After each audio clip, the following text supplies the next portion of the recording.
A man stops to save what he thinks is an abandoned puppy freezing on a winter road.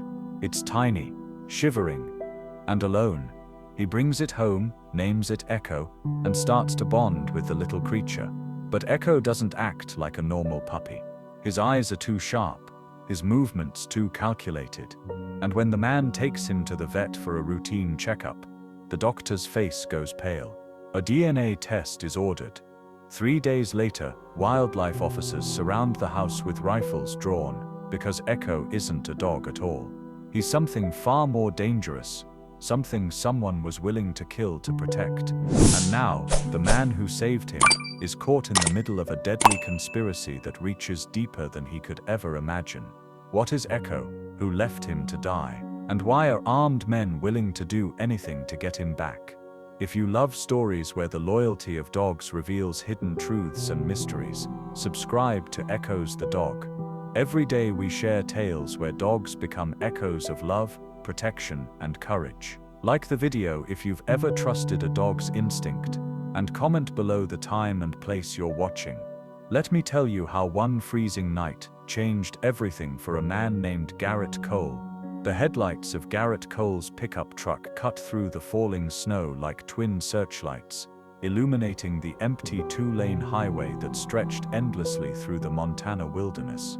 It was nearly midnight on a Friday in late January, and the temperature had dropped to 15 below zero. Garrett's breath fogged the windshield, despite the heater running full blast, and he wiped it clear with the back of his gloved hand.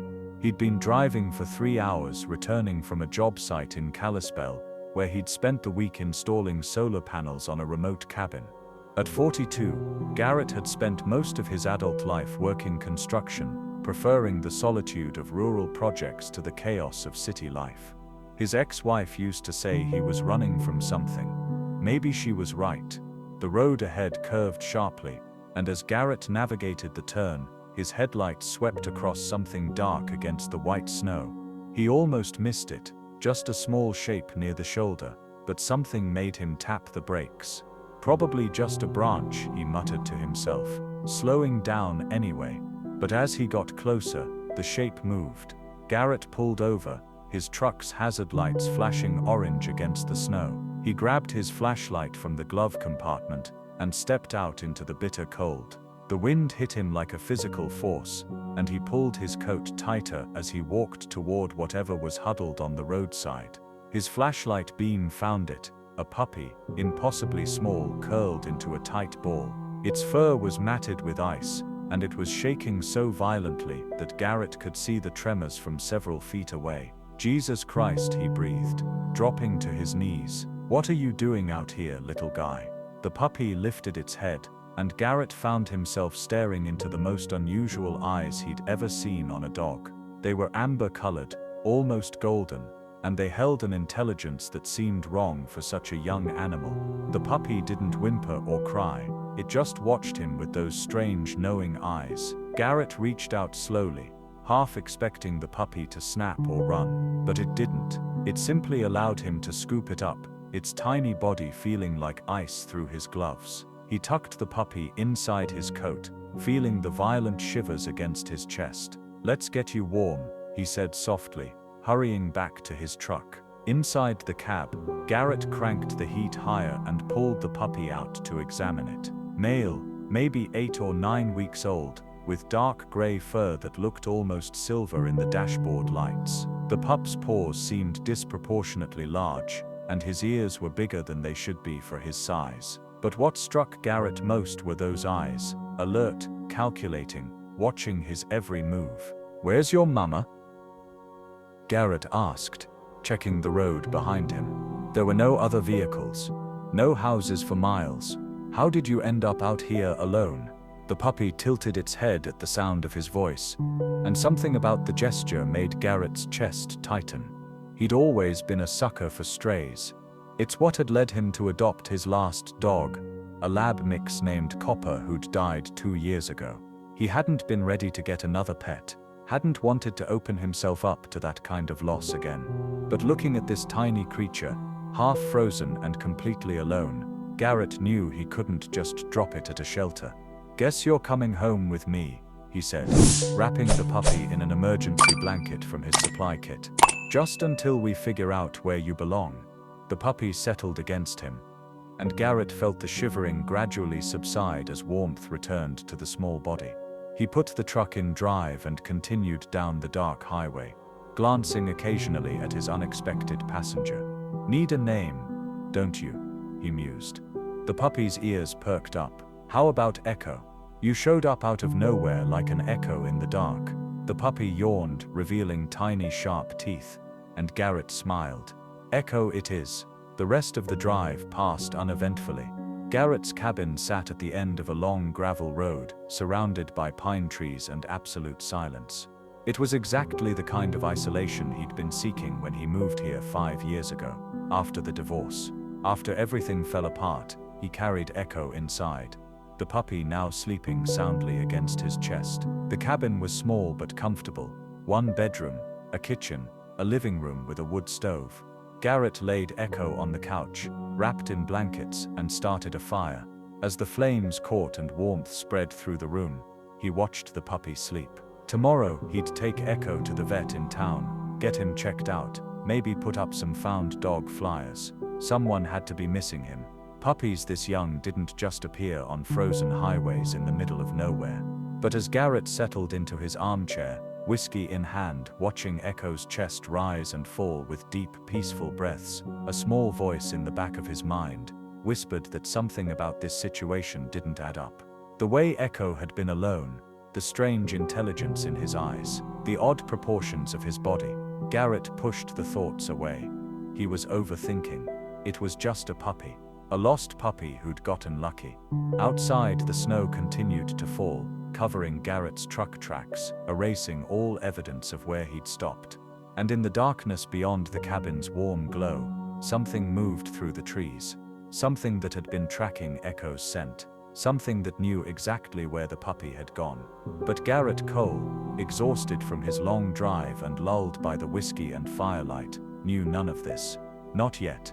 He finished his drink and headed to bed, leaving Echo asleep on the couch, completely unaware that rescuing this puppy had just made him a target.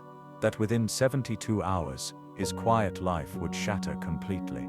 That the innocent act of saving a freezing animal would drag him into a conspiracy that reached far beyond anything he could imagine. The fire crackled. Echo slept, and outside in the Montana darkness, the countdown had already begun. Morning light filtered through the cabin windows, and Garrett woke to an unusual sound, not barking or whimpering, but a low, almost musical howl. He sat up quickly, disoriented for a moment before remembering the puppy. Echo was sitting in the living room, facing the front door, his small body rigid with attention. The howl came again, eerie and beautiful, completely unlike anything Garrett had heard from a dog before. "Hey buddy, what's wrong?" Garrett asked, climbing out of bed. He was still in his clothes from last night, too tired to have changed. Echo turned to look at him, those amber eyes bright and focused. The howling stopped, but the puppy's attention remained fixed on the door. Garrett walked to the window and pulled back the curtain. Fresh snow had fallen overnight, covering everything in pristine white. His truck sat in the driveway. And beyond that, nothing but trees. No tracks, no movement. Whatever had caught Echo's attention wasn't visible. "Probably just a deer," Garrett muttered. Though something about Echo's behavior unsettled him. He made coffee and scrambled some eggs, giving Echo a small portion mixed with water. The puppy ate with surprising delicacy. Nothing like the ravenous gulping Garrett expected from a stray. Echo's table manners were almost refined, deliberate. "You're a strange little guy, aren't you?" Garrett said, watching him eat. After breakfast, Garrett loaded Echo into his truck for the drive to town. The veterinary clinic in Whitefish was about 30 miles away, and Garrett wanted to get Echo checked out as soon as possible. Make sure there were no injuries or illnesses from his time in the cold. The drive was beautiful, morning sun sparkling off fresh snow, the mountains rising majestically in the distance. Echo sat in the passenger seat, looking out the window with that same intense focus. Several times, his head would swivel sharply, tracking something Garrett couldn't see. "What are you looking at, boy?" Garrett asked.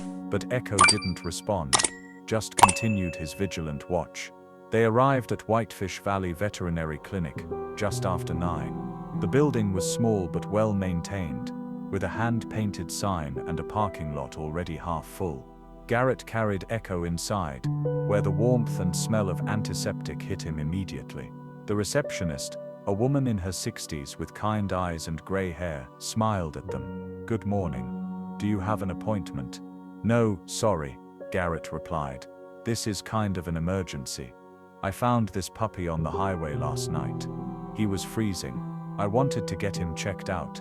The receptionist's expression shifted from friendly to concerned as she looked at Echo. "Oh my. Let me see if Dr. Reeves can work you in." She disappeared through a door, and Garrett took a seat in the waiting area. Echo remained calm in his arms, not struggling or trying to explore like most puppies would, just watching. Always watching. A few minutes later, the receptionist returned. "Dr. Reeves can see you now. Follow me." They were led to an examination room where a woman in her late 30s waited. Dr. Sarah Reeves had sharp, intelligent features and dark hair pulled back in a ponytail. She smiled as they entered. "I'm Dr. Reeves. I hear you found this little one on the highway." "Yeah. Last night," Garrett explained, setting Echo on the examination table. "He was near Route 93, about 40 miles north of here. No idea how he got there." Dr. Reeves began her examination, gentle hands moving over Echo's body. She checked his ears, his eyes, his teeth, listened to his heart, took his temperature. The whole time Echo remained perfectly still, cooperative in a way that seemed almost too mature for a puppy. "He's in surprisingly good condition," Dr. Reeves said after several minutes. "A bit underweight, but no frostbite, no obvious injuries. You got Ken just in time." "Any idea what breed he might be?" Garrett asked. Dr. Reeves paused, studying Echo more carefully. "That's a good question." She picked up one of Echo's paws, examining it closely. "These are unusually large for his size, and his coat texture is different from most domestic breeds I'm familiar with." She looked up at Garrett.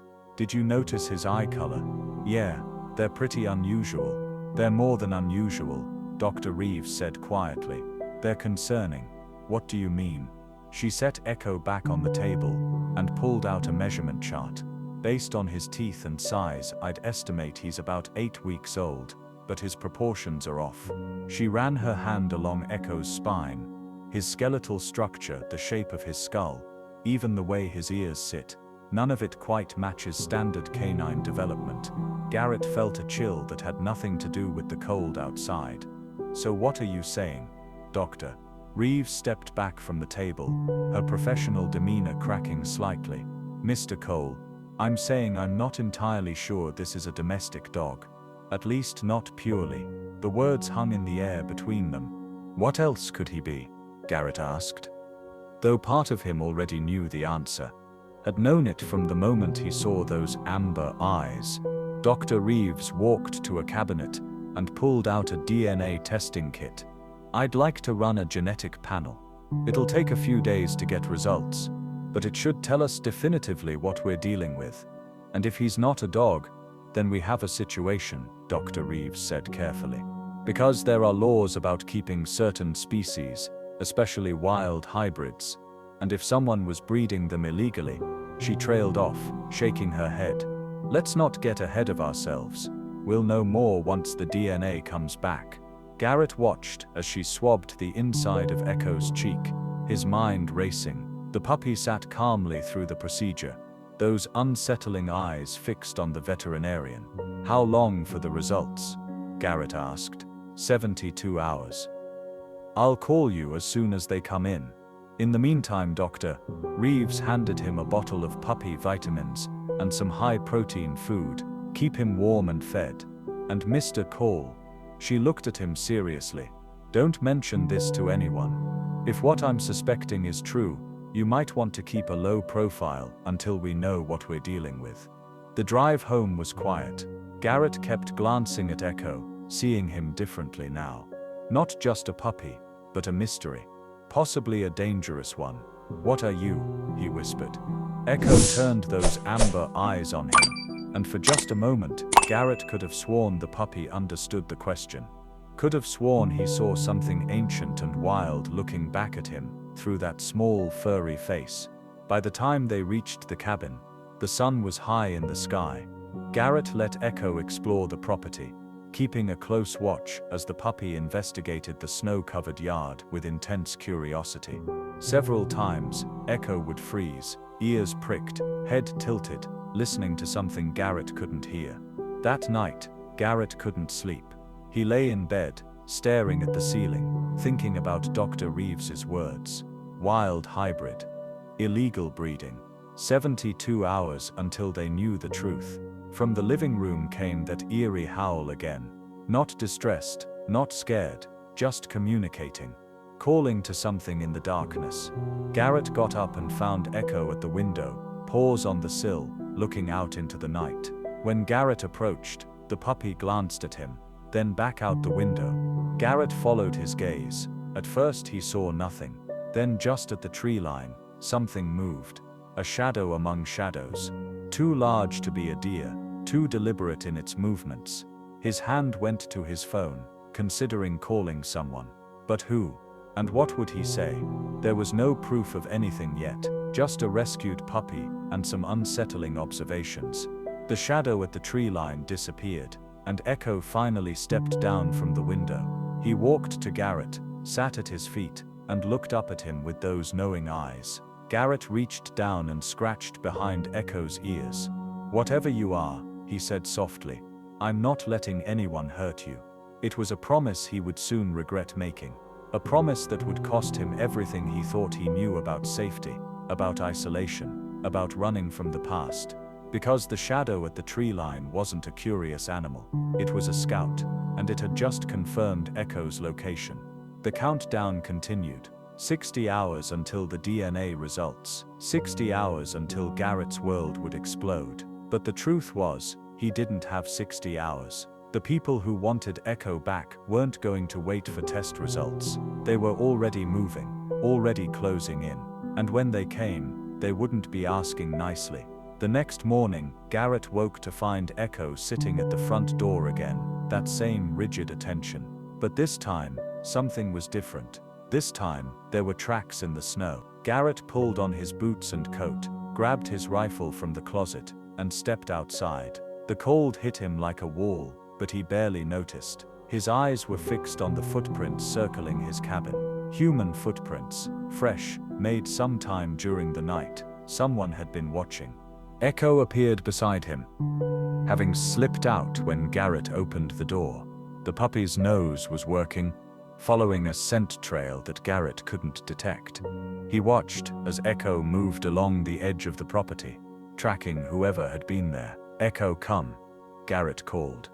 But the puppy ignored him, not out of disobedience, but because he was focused on something more important. Garrett followed, rifle ready, as Echo led him to the tree line where the shadow had been last night. There, pressed into the snow, was a clear boot print. Size 12, maybe 13. Heavy tread, and next to it, something else. A cigarette butt, still faintly warm. Someone had been standing here, watching, smoking, waiting. Garrett's heart hammered in his chest. He scanned the forest, but saw nothing. Whoever it was had already gone, but they'd be back. He knew they'd be back. He scooped up Echo and hurried inside, locking the door behind him. His hands shook as he pulled out his phone and called the one person who might have answers. "Whitefish Valley Veterinary," the receptionist answered. "I need to speak with Dr. Reeves," Garrett said urgently. "This is Garrett Cole. It's about the puppy I brought in yesterday."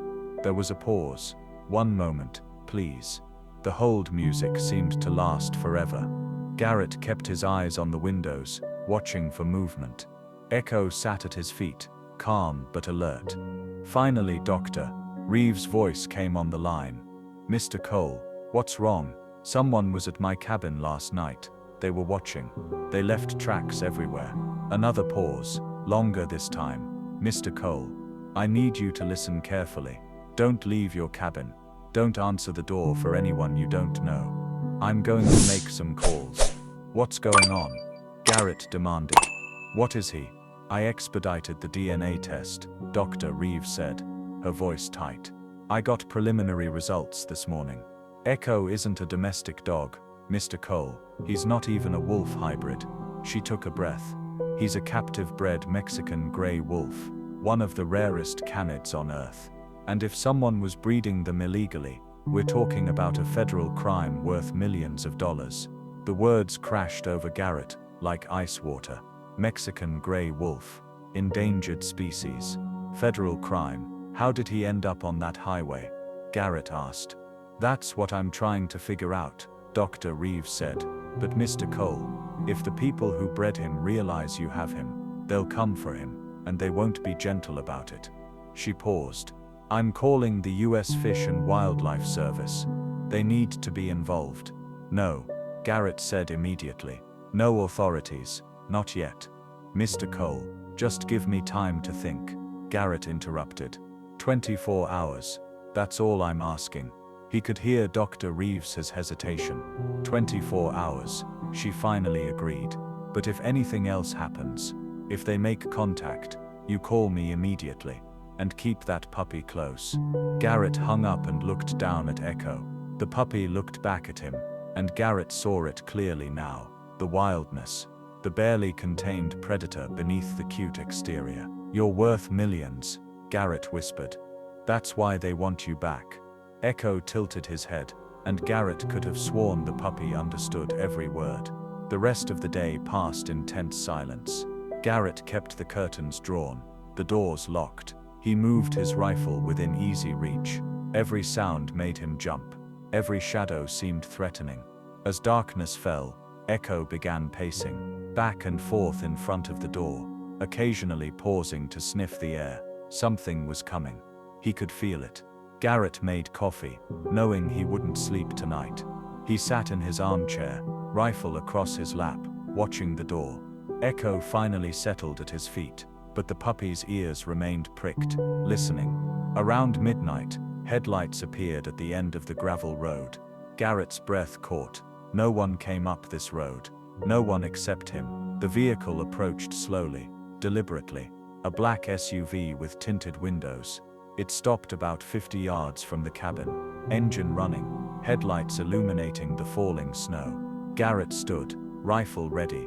Echo was at the door. A low growl rumbling in his chest. No longer the cute puppy sound, but something deeper, something ancient. The SUV's door opened, and a man stepped out. He was tall, broad-shouldered, wearing an expensive coat that looked out of place in rural Montana. He took a few steps toward the cabin, then stopped, hands visible at his sides. Garrett Cole, the man called out, his voice carrying easily in the quiet night. My name is Marcus Vance. I believe you have something that belongs to me. Garrett didn't respond, didn't move, just kept his rifle aimed at the man's center mass. I'm not here to cause trouble, Vance continued. I just want what's mine. That animal you found. He's valuable, irreplaceable. I'm prepared to offer you substantial compensation for his return. He's not for sale, Garrett shouted back. Everything's for sale, Mr. Cole. It's just a matter of price. He took another step forward. Let's talk about this reasonably. I'm willing to pay $50,000, cash, tonight. $50,000, for a puppy. The number confirmed everything Dr. Reeves had said. Get off my property, Garrett said, his voice hard. Vance sighed, like a disappointed parent. Mr. Cole, you don't understand what you're dealing with. That animal represents years of work, millions of dollars in investment. I will get him back. The only question is whether you walk away from this wealthy and alive, or whether we do this the hard way. Is that a threat? It's a promise, Vance replied. You have 24 hours to reconsider. I'll be back tomorrow night. Make the right choice. He turned and walked back to the SUV. The vehicle reversed down the gravel road, taillights disappearing into the darkness. Garrett stood at the window, heart pounding, mind racing. 24 hours. They'd given him 24 hours. Echo pressed against his leg, and Garrett reached down to touch the puppy's head. That soft, warm fur, those trusting eyes. "We need to get you somewhere safe," Garrett whispered. But where? Where could he go that Marcus Vance and his people wouldn't find them? This man had resources, money, connections.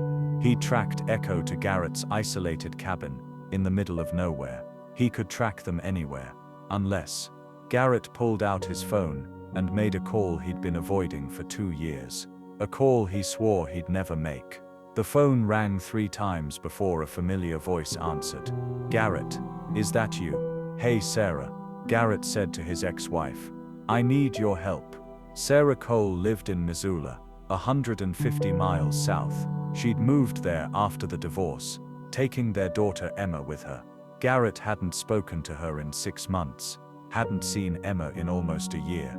The distance had been his choice, his way of dealing with the guilt of how badly he'd failed them. But now, with Marcus Vance's deadline ticking down, Sarah was his only option. "What kind of trouble are you in?" Sarah asked when Garrett finished explaining. Her voice held that familiar mix of concern and exasperation he remembered so well. "The dangerous kind," Garrett admitted. "I need somewhere to lay low for a few days, just until I can figure out what to do." There was a long pause. "Emma's been asking about you," Sarah said finally. "She misses you." The words hit Garrett harder than any threat from Marcus Vance. "I miss her too." "Then come," Sarah said, "both of you." "But Garrett, if you're bringing trouble to my door, I won't let anything happen to you or Emma," Garrett promised. "I swear." "You better not," Sarah replied. "When will you be here?" "Tomorrow morning, early." After hanging up, Garrett spent the night packing essentials and planning his route. He'd leave before dawn, take back roads, avoid the highway, make it as hard as possible for anyone to follow. Echo slept on the couch, peaceful and unaware of the danger they were in. Or maybe not unaware, maybe fully conscious of it, but trusting Garrett to keep him safe. The thought terrified him. At 4 in the morning, Garrett loaded his truck, clothes, food, the rifle, ammunition, everything he might need for an extended stay away from the cabin. Echo hopped into the passenger seat without complaint, settling in for the long drive. The roads were empty, the world still dark as Garrett pulled away from his cabin. In his rearview mirror, the place that had been his refuge for 5 years gradually disappeared. He wondered if he'd ever see it again. The drive to Missoula took 4 hours, the sun rising slowly as they traveled through mountain passes and small towns. Garrett kept checking his mirrors, paranoid that every vehicle behind him was Marcus Vance's people. But no one followed. No black SUVs, no suspicious cars. They reached Sarah's house just after 8. It was a modest 2-story in a quiet suburban neighborhood. Nothing like the isolated cabin Garrett preferred. Sarah opened the door before he could knock, her auburn hair longer than he remembered, her face showing the stress of single parenthood. "You look like hell," she said by way of greeting. "Thanks," Garrett replied. "Can we come in?" Sarah stepped aside, and they entered. The house smelled like coffee and pancakes, domestic, normal, everything Garrett had given up. "Dad," a small tornado in pink pajamas came flying down the stairs. Emma, 10 years old now, launched herself at Garrett, who barely had time to kneel before she hit him. "Hey sweetheart," he said, wrapping his arms around her. God, he'd forgotten how good this felt. "I missed you." "You never call," Emma said accusingly, but she was smiling. "Mom says you live like a hermit now." "Your mom's not wrong," Garrett admitted. Emma finally noticed Echo, who had been sitting quietly by the door. "Is that a puppy?" she squealed, already reaching for him. "Wait," Garrett said quickly. He's not really used to people yet." But Echo had other ideas. He walked directly to Emma and sat down, allowing her to pet him. His tail wagged, his tongue lolled out. He looked like any normal, friendly puppy. "He's so cute," Emma gushed. "What's his name?" "Echo," Garrett said, watching the puppy carefully. "He acts differently with kids," he thought. More domestic, like he knows to be gentle. Sarah was watching too, her expression unreadable. Garrett, she said quietly. Can we talk? Alone. They left Emma playing with Echo and went into the kitchen. Sarah poured coffee, and they sat at the small table where they'd shared 1,000 breakfasts during their marriage. Tell me what's really going on, Sarah said.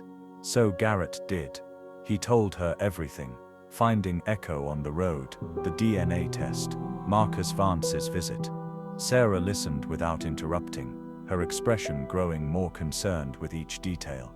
This is insane, she said, when he finished. You're telling me you have an endangered wolf in my living room.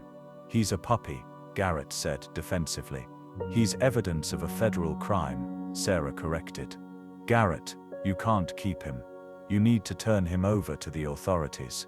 I will, Garrett promised. But not yet. I need to figure out who Marcus Vance is, what operation he's running. If I just hand Echo over, Vance might have connections that make him disappear. The puppy ends up back with people who'll exploit him. And you think you can stop that? I have to try, Garrett said. Sarah, I know I've made mistakes. I know I failed you and Emma. But I can't fail this animal. He needs help. And right now I'm all he's got. Sarah studied him for a long moment. This is about more than the puppy, isn't it? Maybe, Garrett admitted. Maybe I need to prove I can actually help someone instead of just running away. Sarah sighed. How long do you need? A few days, a week at most. Just until I can contact the right people. Make sure Echo ends up somewhere safe. And if Marcus Vance finds you here, he won't, Garrett said, with more confidence than he felt. I was careful, no one followed us. Famous last words, Sarah muttered, but she nodded. Okay, you can stay in the guest room. But Garrett, if anything happens, anything, that puts Emma in danger. I'm gone immediately, Garrett finished.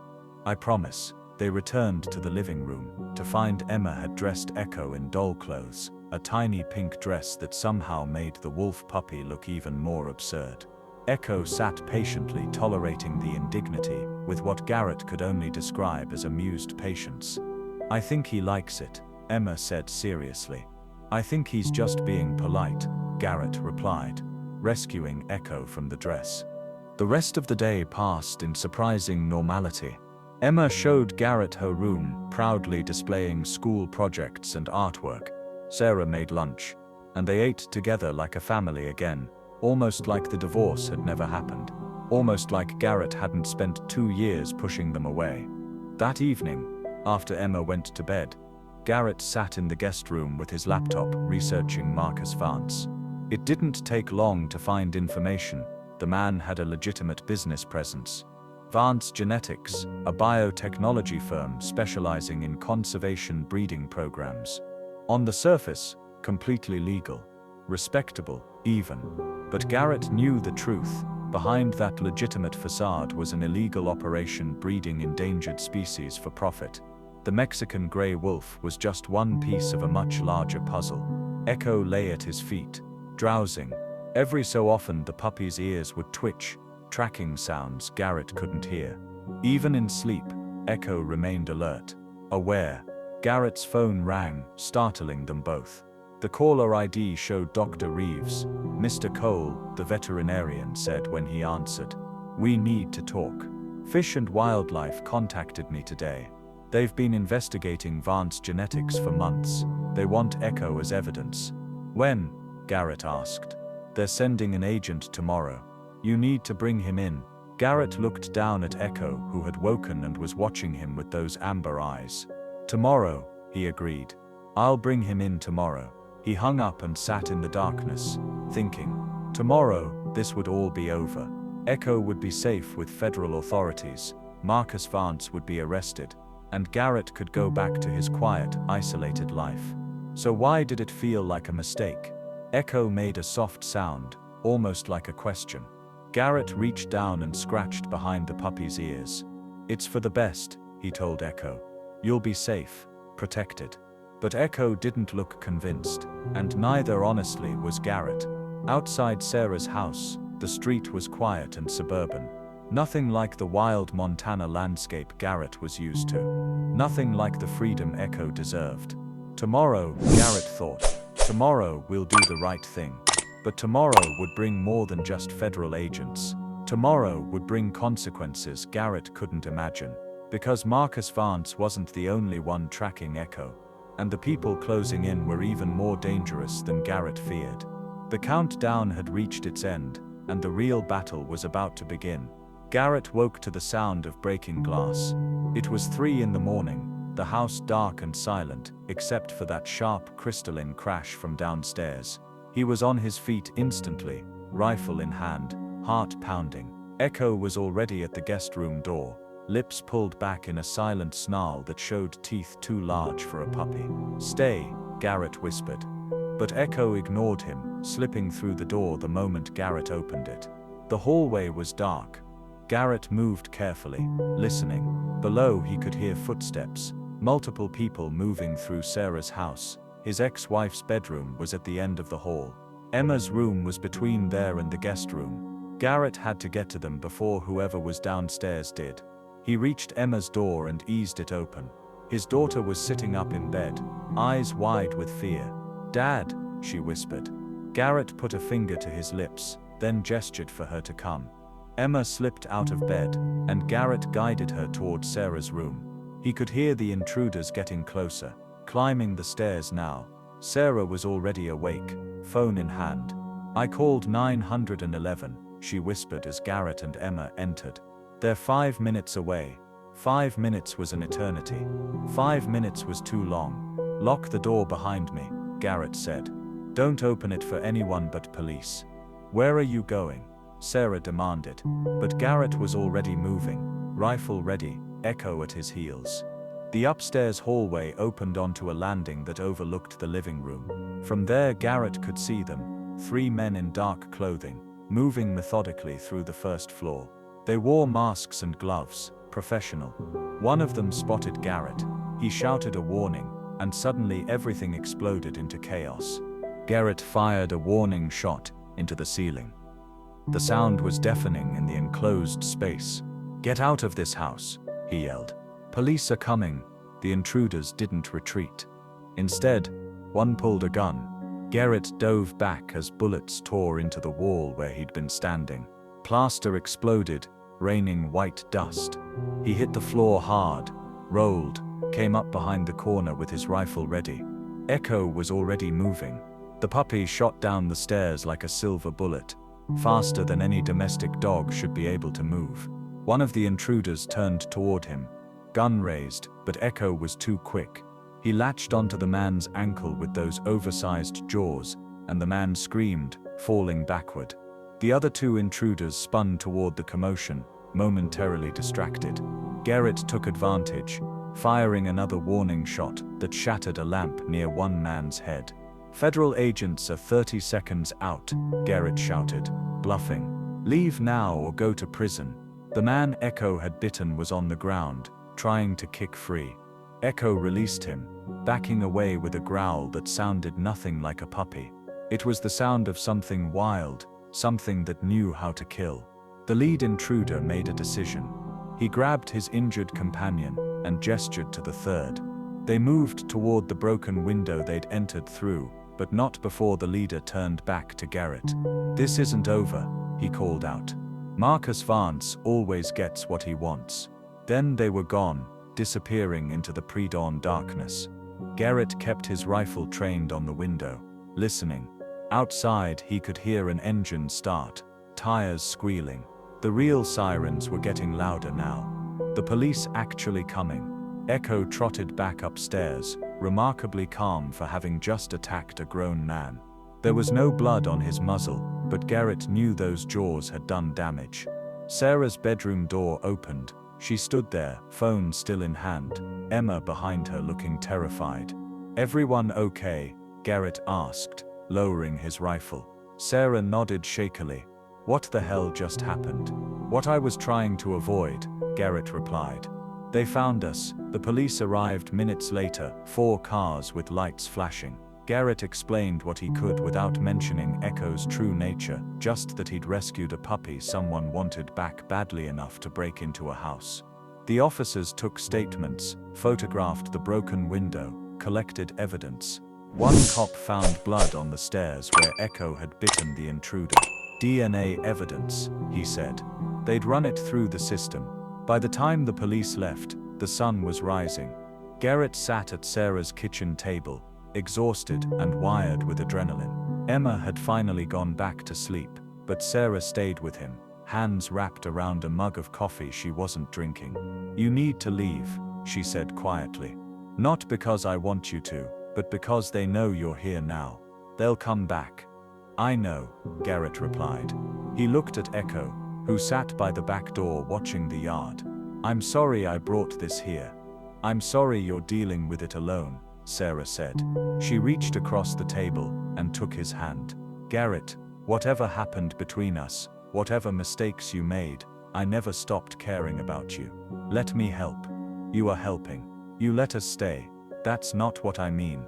Sarah pulled her hand back and stood up. "Emma adores you. She needs her father. When this is over, when Echo is safe, don't disappear again. Promise me." Garrett looked at his ex-wife, seeing the woman he'd fallen in love with 15 years ago. The woman he'd pushed away because he didn't know how to handle his own demons. "I promise," he said softly. Sarah nodded, satisfied. "Good. Now what's your plan?" "I meet with the Fish and Wildlife agent this afternoon. Turn Echo over. Let them handle Marcus Vance. And until then, we stay here. Stay alert." But even as he said it, Garrett's phone buzzed, a text from an unknown number. "You cost me 3 men and a broken operation. That puppy is worth $2 million to me. You have until noon to deliver him to the address below, or I start hurting people you care about, starting with your daughter." Below was a photo. Emma, taken through her bedroom window, sometime during the night, before the break-in. They'd been watching for hours. Garrett's blood turned to ice. He showed the text to Sarah, whose face went pale. "He knows where Emma sleeps," she whispered. "Pack a bag," Garrett said, standing. "You and Emma are leaving, now where?" "Your sister's place in Seattle. Somewhere far from here." "What about you?" Garrett looked at Echo. The puppy was watching him, those amber eyes intelligent and knowing. "I'm ending this today." By 8 in the morning, Sarah and Emma were on a plane to Seattle. Garrett had driven them to the airport himself, taking a circuitous route to make sure they weren't followed. Emma had cried when saying goodbye to Echo, making the puppy promise to visit once it was safe. If it was ever safe. Garrett returned to Sarah's empty house and called Dr. Reeves. "I need that Fish and Wildlife agent's contact information," he said when she answered. "Now, Mr. Cole, what's happened?" "Everything. Just give me the number." Dr. Reeves hesitated, then provided it. "His name is Agent Thomas Bridger. He's good at his job. You can trust him." Garrett called immediately. Agent Bridger answered on the second ring. "This is Garrett Cole.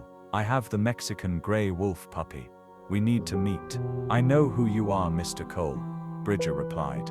His voice was calm, professional. "I've been tracking your situation. Where are you, Missoula? How soon can you get here?" "I'm already here," Bridger said. "Been here since yesterday. Dr. Reeves gave me a heads up. Send me your location." Garrett provided Sarah's address, and 30 minutes later, a silver sedan pulled up. Agent Thomas Bridger was in his early 50s, with silver hair and sharp eyes that missed nothing. He wore a Fish and Wildlife Service jacket, and had the bearing of someone who'd spent years in law enforcement. "Mr. Cole," he said, shaking Garrett's hand. "Let's see this puppy." Garrett led him inside, where Echo sat waiting. Bridger knelt down, studying the puppy with professional interest. "Mexican gray wolf," he confirmed. "About 10 weeks old now, genetically pure, which means he's worth more than money to the conservation program. He's worth hope. Marcus Vance wants him back," Garrett said. "He's threatened my daughter." Bridger's expression hardened. "We've been investigating Vance genetics for 8 months. They're running a breeding operation for endangered species, selling them to private collectors and zoos that don't ask questions. This puppy is the first live evidence we've found. What happens now? Now we use Echo to catch them, Bridger said. Vance gave you a deadline. Noon, right? We're going to meet. Garrett stared at him. You want to use Echo as bait. I want to end this operation, Bridger corrected. We set up a controlled delivery. You show up with the puppy. My team moves in when Vance reveals himself. We get arrests, we shut down the breeding facility, and Echo gets to go to a proper sanctuary.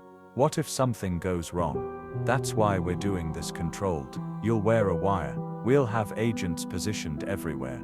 The moment things get dangerous, we extract you both. Garrett looked at Echo, who tilted his head as if considering the plan. The puppy seemed unconcerned, almost amused. All right, Garrett said finally. Let's do it. The location Marcus Vance had sent was an abandoned grain elevator on the outskirts of Missoula. Garrett arrived at 11:45, Echo in a carrier in his passenger seat, a wire taped to his chest under his shirt. We're in position. Agent Bridger's voice came through Garrett's earpiece. Remember, stay calm, let him make the first move. We need him to admit what Echo is, what his operation does. Get him talking. Copy that, Garrett murmured.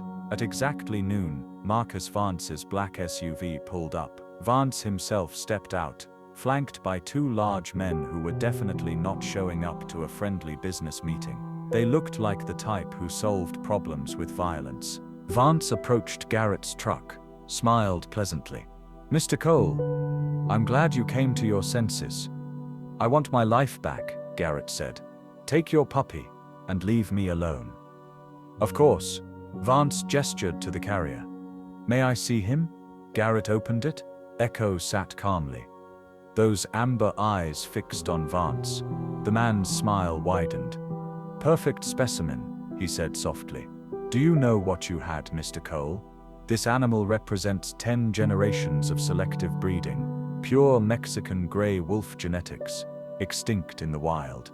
He's one of maybe 50 left on Earth. Get him talking, Bridger's voice said in Garrett's ear. Why breed them? Garrett asked. What's the point? Money initially, Vance admitted. Private collectors pay millions for endangered species, but it became more than that. It became about preservation, about saving species that the government failed to protect. By selling them to the highest bidder, Vance's smile faded. You wouldn't understand. You see an illegal operation. I see the future. When these animals are gone from the wild, my bloodlines will be all that remain. We've got enough, Bridger said. Bringing in the team now. Suddenly, federal vehicles appeared from everywhere, behind buildings, from side streets, blocking exits. Agents in tactical gear emerged, weapons drawn. Federal agents, nobody move. Vance's expression went from smug to furious in an instant. He looked at Garrett. You set me up. You threatened my daughter, Garrett replied. Vance lunged for Echo, but Garrett was faster. He grabbed the carrier and backed away as agents swarmed Vance and his men. They went down hard, handcuffs clicking into place. Agent Bridger appeared beside Garrett. We got him. It's over. But even as he said it, gunshots rang out. One of Vance's men had produced a hidden weapon, firing wildly. Agents returned fire. Garrett dove for cover, clutching Echo's carrier. In the chaos, the carrier's latch popped open. Echo spilled out onto the concrete. No, Garrett reached for him, but Echo was already running. The puppy moved like quicksilver, dodging between vehicles and legs. He was heading for the open grain elevator door, the dark interior beyond. Garrett ran after him, ignoring Bridger's shouts. He couldn't let Echo get lost. Not after everything. The grain elevator was dark and cavernous, old machinery creating shadows and hiding places. Garrett could hear Echo ahead, the soft patter of paws on concrete. Echo, he called. Come here, boy. It's okay. A growl answered him. Not Echo's puppy growl, but something deeper. Adult. Garrett froze. In the shadows ahead, two shapes moved.